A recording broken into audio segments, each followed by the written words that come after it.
It is good to be here. It's good to be with the Lord's people. It always is. I say this all the time, but it never gets old. It's always exciting to be with God's people. And if we could choose to do anything, we would choose to be here. So thank you for being here. And again, good morning to everyone. If you are visiting, please do feel special. We love having visitors. You are a special guest. If there's anything you would like to know about the church, about God's word, we don't know all the answers, but we can find the answers and we can go through it together. And we would love for you to be a part of the family here at Somerset West. So thank you for coming and thank you for being here this morning.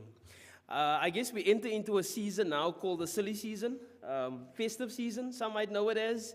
And it's just a time where people do a lot of things. There's a lot happening. I was so frustrated the other day. I just need to get diapers for the baby and milk and stuff. And the shops were so full and the queues were so long. And I was trying to explain to the people, I wanted to explain to the people that, can I just go pay for this and get out, please? Because people have trolley loads of things. And I guess, there's a sense of festivity in the air. Some people might turn to us this morning and say, you know what, this year, 2025, has been a roller coaster. And speaking of roller coasters, I don't know if you've ever been on one, but I was on a roller coaster at Six Flags, Amy and I.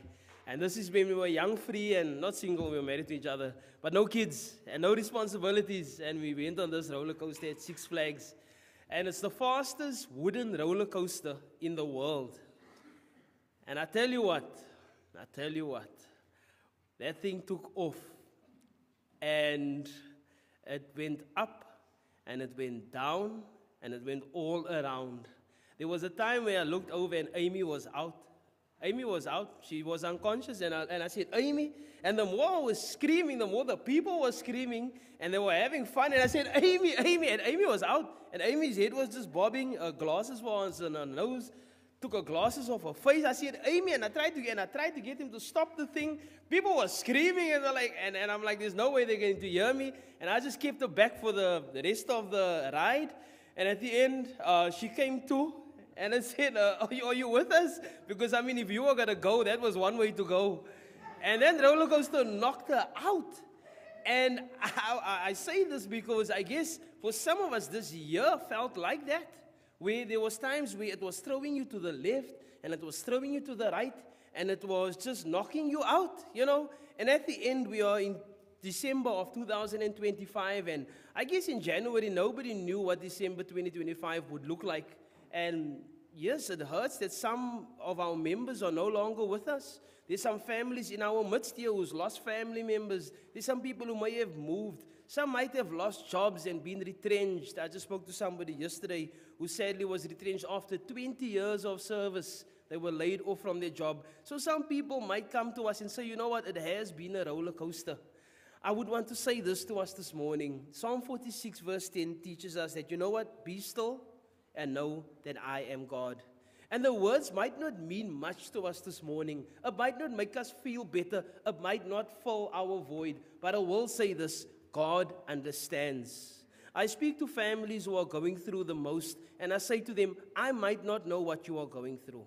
I might not know exactly what you face, but God does. And that should give us some solace and some comfort.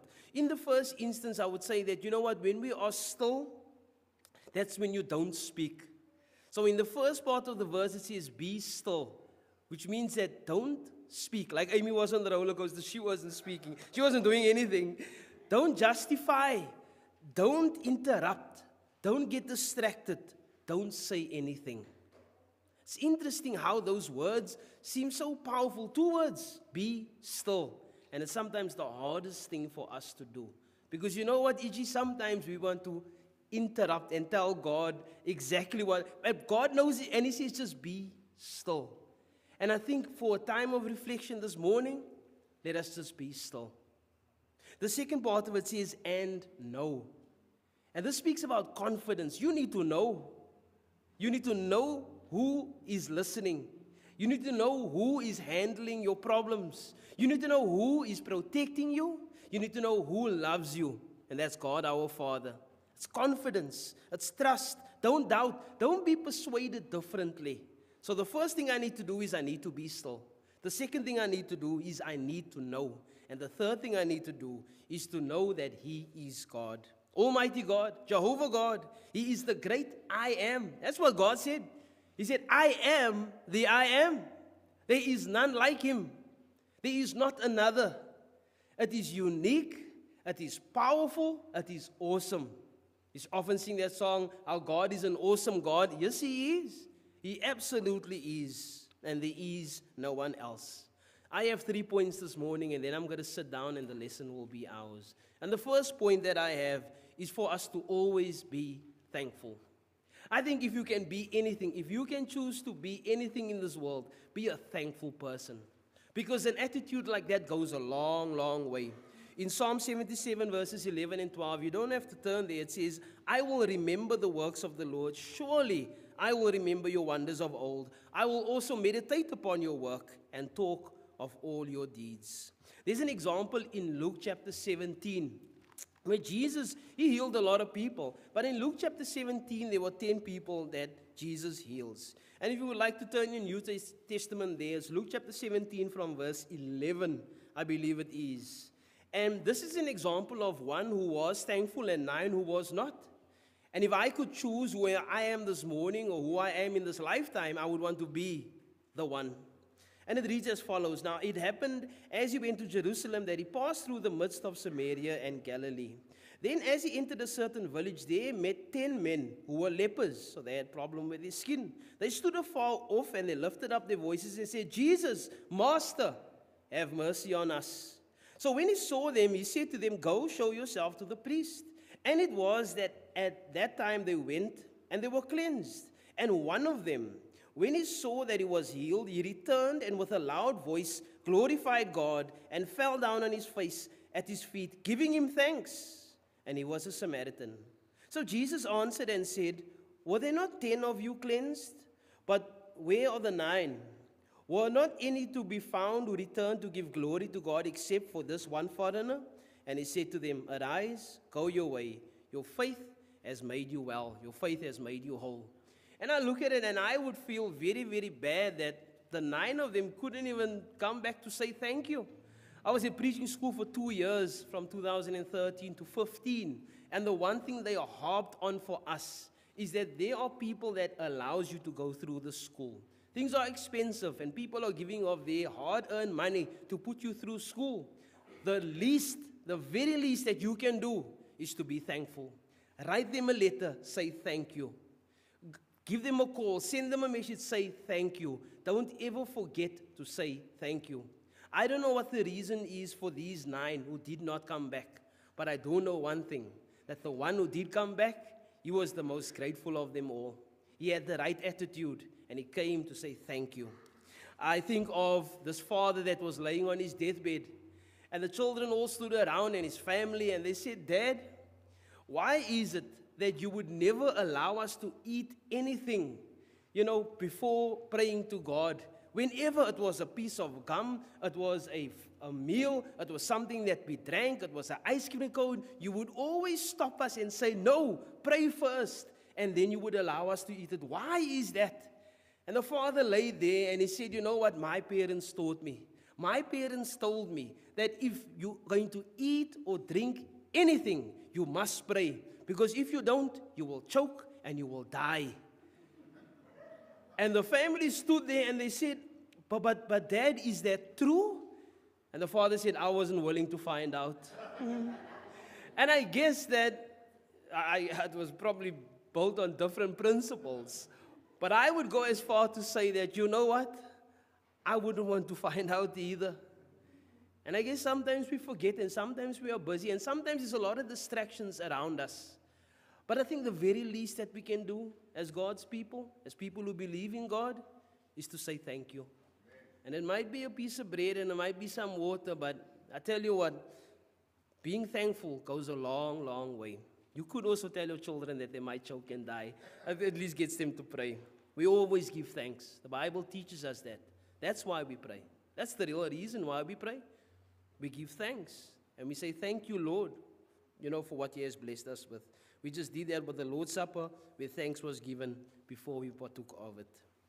We'll notice in being thankful, we can say, you know what? And we pray this prayer often. Lord, thank you for life. Thank you for the blessing of life. And the idea behind life is that we don't know how many years we have on this earth, but we do know in the life that is to come, we have it forever. So that's the life that we strive toward. And thank you on your thoughts on heaven, brother. Really does resonate with us, because that's the goal. We always want to get there. Yes, the thief comes, and the thief wants to steal and to kill and to destroy. But Jesus said, I came that you may have life and that you may have it abundantly. The fact that we have the abundant life, we need to be thankful. Don't waste it. The fact that we have friends and family, we need to be thankful. And as much as sometimes we get on each other's nerves and there's sometimes things said and things done, we are still family, we still love each other, and we can be thankful, and I can thank God for them. I would say spare thought for those who are facing a festive season now without family members who once was there. Spare thought for those who are going through grief and loss. Spare thought for those who are less fortunate. Spare thought for those who are depressed. And sometimes we don't understand, most times we don't understand these people's circumstances. We don't know exactly what is going through their hearts and through their minds and what their circumstances are like. But spare a thought for them, because we might come and say, it's festive season, let's be festive. And somebody is facing the most, and the roller coaster is throwing them from left to right. Let's spare a thought for them and be thankful. Be thankful for moments.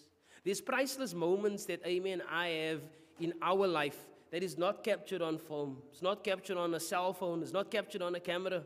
But it was basically just something that happened. It was a moment, and we took a snapshot of that, and we treasured it in our hearts. And I'm sure that all of us, we can go through the pews. You probably have moments. And I'm saying this because be thankful for moments. We don't always catch it to record it, but we can always store it in our memory box forever. It's limited, these moments. They're not always 2 years old. They're not always 3. They don't always graduate from grade 7. So it's moments that we need to treasure, and it lasts a lifetime. Be thankful for opportunities, and God provides the opportunities.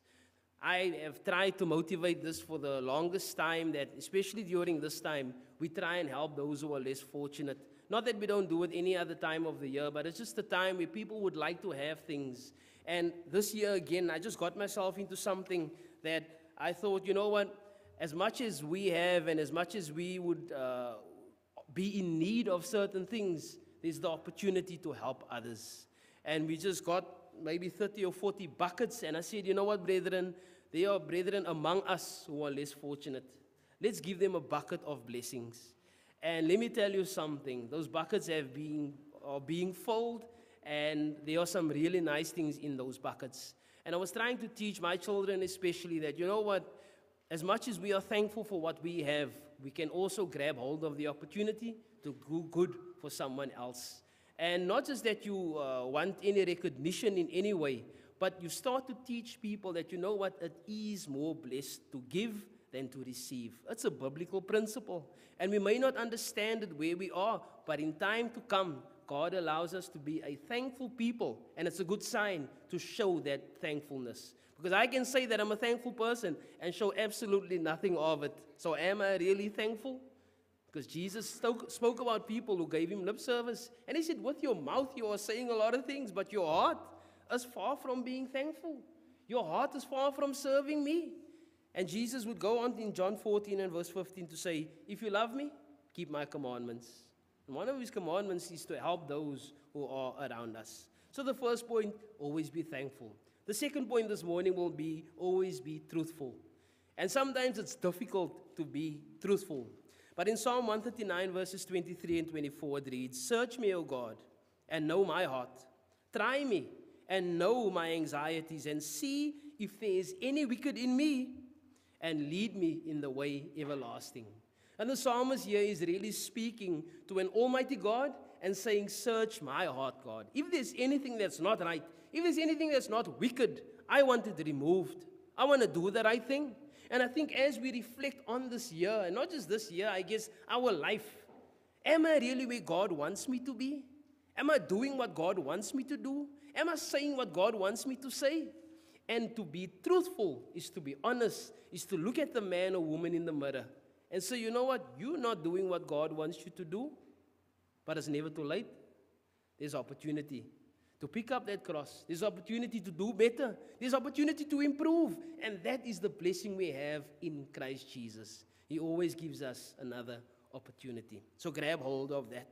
The heart must be searched. This morning we spoke about what the report will be. Will it be a good report? And as our learners went through school this year, they will receive a report this week. And all the nerves, the butterflies, some of them will have sleepless nights. Why? Because there's a report coming and you're just hoping that the report. And guess what? When the report is bad, you say, the teacher didn't tell me everything. The teacher didn't speak loud enough. The classroom was too hot. The dog ate my pencil. And so we can go on because it's a bad report. But we are hoping for a good report. And when the good report comes, we breathe a sigh of relief to say, "But oh, thank you, Lord." And sometimes the teacher probably feels sorry for us. No, I think that was the case with me. The teacher just felt sorry and said, "Just go to the next grade, because otherwise I must sit with you for another year." Sometimes we are not truthful because we are afraid. Abram fell into that trap. And you might think, but Abram is a man of faith. Abram was a man of God. You know what? He was afraid. And people confronted him. And he was so afraid that he lied. In Matthew chapter 25, the same thing happens in the parable of the talents. And there was one who had 5 talents, one who had 2 talents, and one who had 1 talent. And when the master comes to the one who had 1 talent, who buried it, he says, "Why did you do this? Why did you not do anything with this? Why didn't you change it with whoever and double this talent like everybody else?" And he says, "I was afraid." Sometimes you and I find ourselves in a position where we are afraid and we become untruthful. The first thing is to be thankful. The second thing is to be truthful. In Matthew chapter 14, Jesus says to Peter, "O ye of little faith, why did you doubt?" Don't doubt God. Don't ever doubt the Almighty God that we serve, because He is able to do more than we can even imagine. I think our imagination is limited, and I know for some of us we have a very vivid imagination, and we have things that's in our mind that is so far from this earth, but we yet can still not imagine what God is like. Entirely, we cannot understand the almightiness of this God that we serve. The final point, continue to trust Him. Remain trusting. As much as God wants us to be thankful, as much as God wants us to remain truthful, He also wants us to trust Him. In Psalm chapter 15, verses 5 and 6, it says, "But I have trusted in your mercy. My heart will rejoice in your salvation. I will sing to the Lord because He has dealt bountifully with me." As much as this year has been a roller coaster and thrown us left and right and up and down, and sometimes we were not in control, because on a roller coaster you're never in control. And as much as you try to stop it and you try to make it go slower, that roller coaster goes with you, whether you like it or not. The psalmist says here, "Bountifully you have dealt with me." The Lord has dealt with us bountifully. He's been our protection. He has provided for us.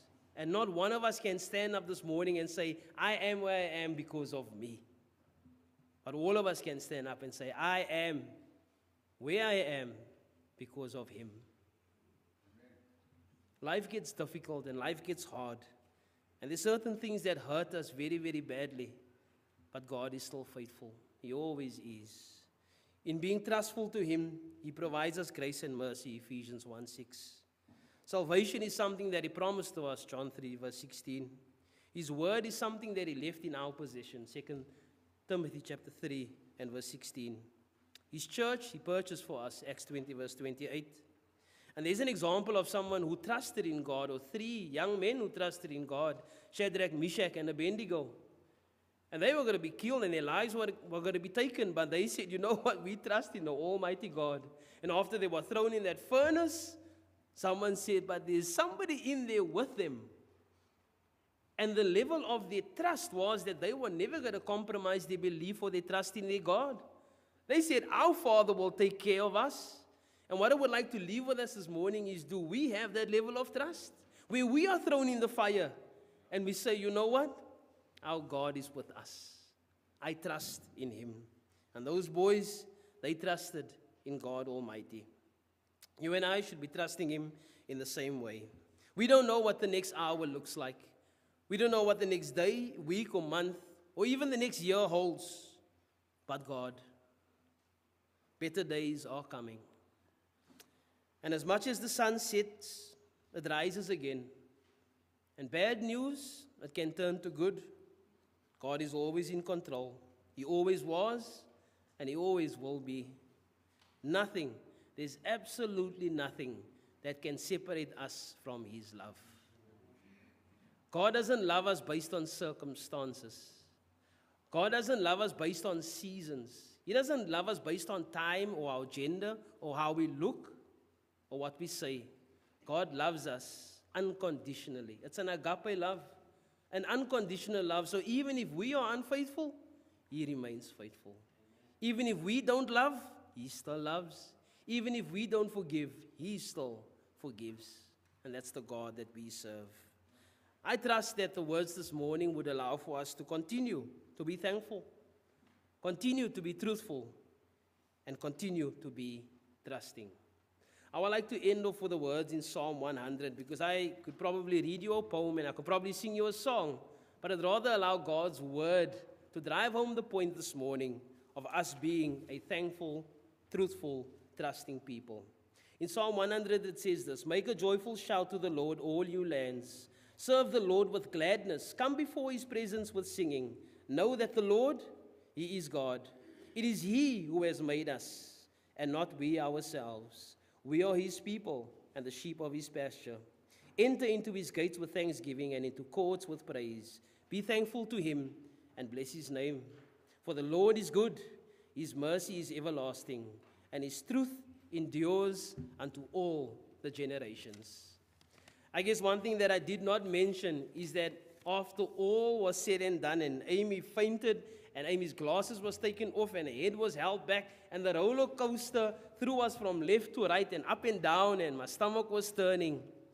There was a time at the end, after a few seconds, where everything just became silent, and the roller coaster stopped, and we were able to get off the roller coaster. We were able to reflect on what just happened now, and it did not last forever. And the reason I say that is because sometimes we might feel that we're on that roller coaster now. But you know what? The roller coaster will stop. Things will become quiet. We will get back to normality again. We won't be going at 1,000 miles per hour. We're not going to be thrown from left to right. We just need to become quiet, be still, and know that He is God. If there's anybody here this morning that requires prayer, if there's anybody here that is in need, anybody here that would like the church to pray for him or herself, we would love for you to come to the front. We would like to pray for you. We would like to pray with you. It's not something to be embarrassed about. It's not something to be shy about. And I know some of us might feel that I don't want everybody to know my business, and I don't want everybody to wonder what is wrong in my life. Coming to the front and asking for prayers shows that things are right in your life, because you know where you can find strength. If there's anybody here this morning that would need prayer in that way, we're going to ask you to come to the front as together we sing that song of invitation. Thank you for your kind attention.